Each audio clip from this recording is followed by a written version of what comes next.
इतिहास में कुछ लोग जन्म नहीं लेते, वे युग बनकर आते हैं। ऐसे ही एक अद्वितीय आत्मा ने 12 जनवरी 1863 को बंगाल की धरती पर जन्म लिया। उनका नाम था नरेंद्र नाथ दत्त। बचपन से ही नरेंद्र नाथ जी सामान्य बच्चों की तरह नहीं थे। उनकी आंखों में ज्ञान की भूख थी। उनके मन में सवाल थे, क्या भगवान सच में हैं? अगर हैं, तो क्यों नहीं दिखाई देते? इतनी छोटी उम्र में इतने बड़े प्रश्न, ये उनके तेज बुद्धि और गहन आत्मन्वेषण का परिचायक थे। उनकी माता पांबा देवी और पिता विष्णुदत्त दत्त ने उन्हें सिखाया धर्म और कर्म का महत्व। पर नरेंद्र नाथ जी का मन और भी बड़े सत्य की तलाश में था। विद्यालय में नरेंद्र जी हमेशा उत्कृष्ट थे। पढ़ाई में तेज, तर्क में अचूक और विचार में अद्वितीय। पर उनके प्रश्नों ने कभी किसी को संतुष्ट नहीं किया। गुरु और विद्वान कहते थे, तुम बहुत बुद्धिमान हो, पर तुम्हारा मन अशांत है। और यही अशांत मन उन्हें जीवन भर महानता की ओर ले गया। जैसे जैसे वे बड़े हुए, उनके मन में आध्यात्मिक जिज्ञासा और भी प्रबल हुई। वे अक्सर कहते थे, सत्य की खोज कभी समाप्त नहीं होती। इस खोज के दौरान उनकी मुलाकात हुई रामकृष्ण परमहंस जी से।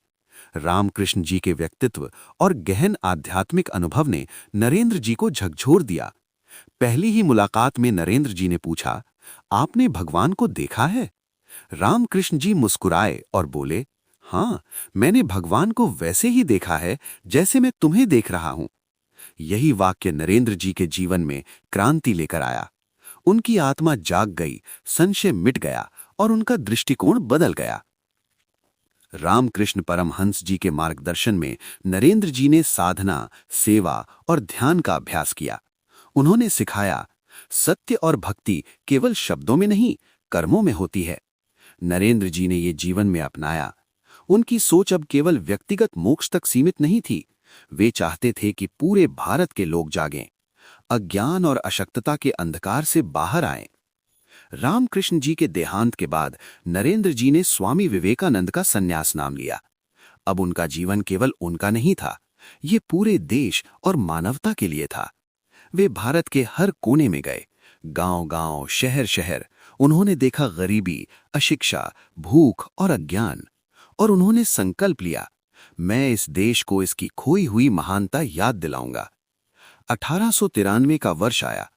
विश्व धर्म महासम्मेलन शिकागो, जहां हजारों विदेशी और विद्वान बैठे थे, और वहां खड़ा हुआ भारत का वो सन्यासी स्वामी विवेकानंद जी, भगवा वस्त्र में। उन्होंने कहा, my brothers and sisters of America. ये भाषण केवल शब्द नहीं थे, ये भारत की आत्मा का उद्घोष था। सभागार में उपस्थित लोग मंत्रमुग्ध थे। तालियां इतनी देर तक रुकी नहीं।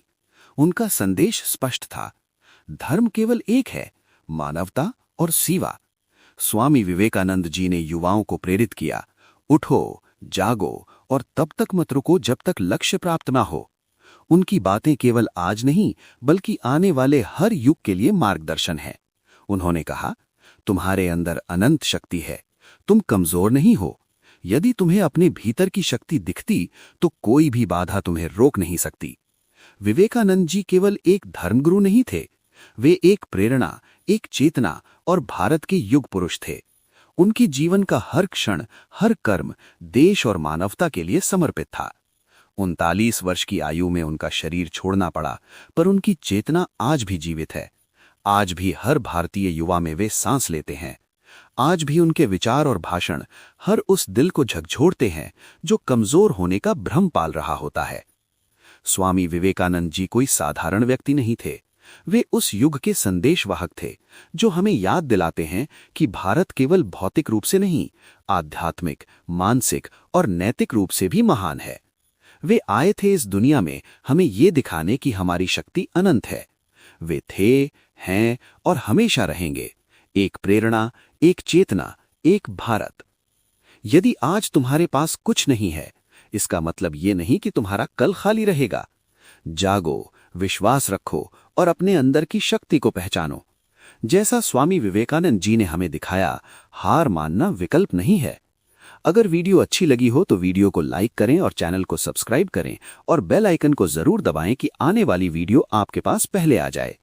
और कमेंट में जरूर बताइए कि आपको इस कहानी से क्या सीखने मिला। ये जरूर बताइए। जय हिंद, भारत माता की जय।